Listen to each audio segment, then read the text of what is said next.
আপনি কোন জায়গা থেকে আসছেন? আপনার বাড়ি কোন জায়গা বলেন? বাড়ি আমার কাওয়াপুরি নাইন্তাবাড়ি থানা, জেলা হলো শেরপুর। শেরপুর জেলা, নালিতাবাড়ি না? নাইন্তাবাড়ি থানা। নালিতাবাড়ি থানা। আপনি কি কোন জায়গাতে আসছেন? আমি স্যার আসছি শেরপুর থেকে নালিতাবাড়ি থানা। আচ্ছা, শুরু করিতেছি পরম করুণাময় আল্লাহ রাব্বুল আলামিনের নামে, যিনি আমাকে সৃষ্টি করেছেন। আসসালামু আলাইকুম। আমি হোমিওপ্যাথি ডাক্তার শাকিল। সাধারণ মানুষকে হোমিওপ্যাথি প্রতি বিশ্বাস বাড়ানোর জন্য এবং সাধারণ মানুষকে হোমিওপ্যাথি প্রতি অবগত করার জন্য এবং আমার শ্রদ্ধেয় গুরুজি ডাক্তার রবীন বরণ স্যারের প্রণীত ডাক্তার রবীন বরণ method for proper homeopathy treatment অনুযায়ী আমি চিকিৎসা দিয়ে যাচ্ছি, যার প্রেক্ষিতে প্রতিনিয়ত দূর দূরান্ত থেকে রুগী আসছে। যখন একটি রুগী আমাদের দূরের থেকে আসে তখন আমাদের দায়িত্বটা দ্বিগুণ বেড়ে যায়।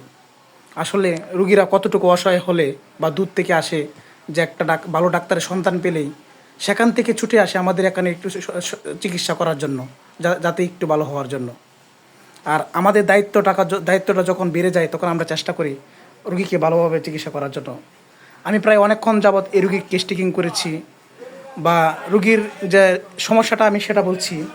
আমি রুগীটি চ্যালেঞ্জ হিসেবে নিয়েছি যে আসলে আমি সফলতা কেস বেশিরভাগ দেখাই, কিন্তু কেস টেকিং খুবই কম দেখাই।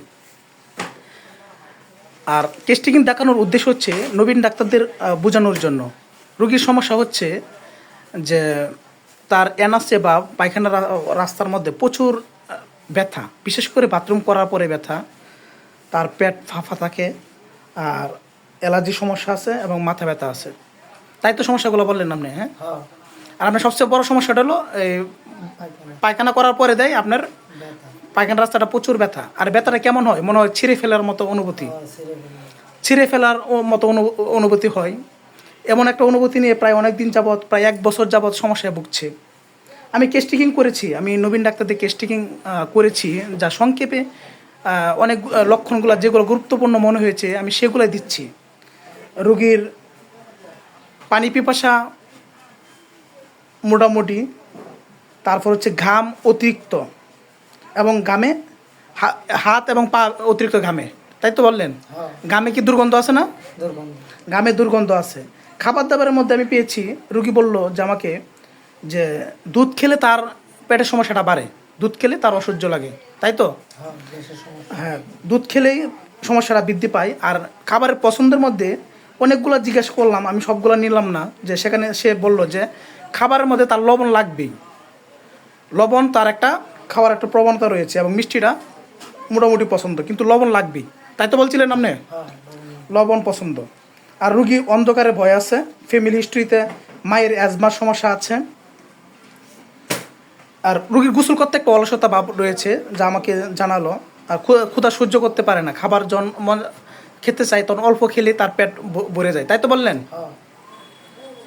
আর তার মাইন্ডের দিকে আমি দেখেছি, তার মাঝে একটা সিম্পিতির অনুভব পেয়েছি, সিম্পিতির একটা ভাব রয়েছে। আর সে আরেকটা সবচেয়ে ইম্পর্টেন্ট সিমটম আমি তার মাঝে পেয়েছি, সে রৌদ্রের আলো সহ্য করতে পারে না, তাই তো বললেন যে আপনার রৌদ্রের আলোটা বেশি একটা পছন্দ হয় না? আচ্ছা, রৌদ্রের আলো সহ্য হয় না।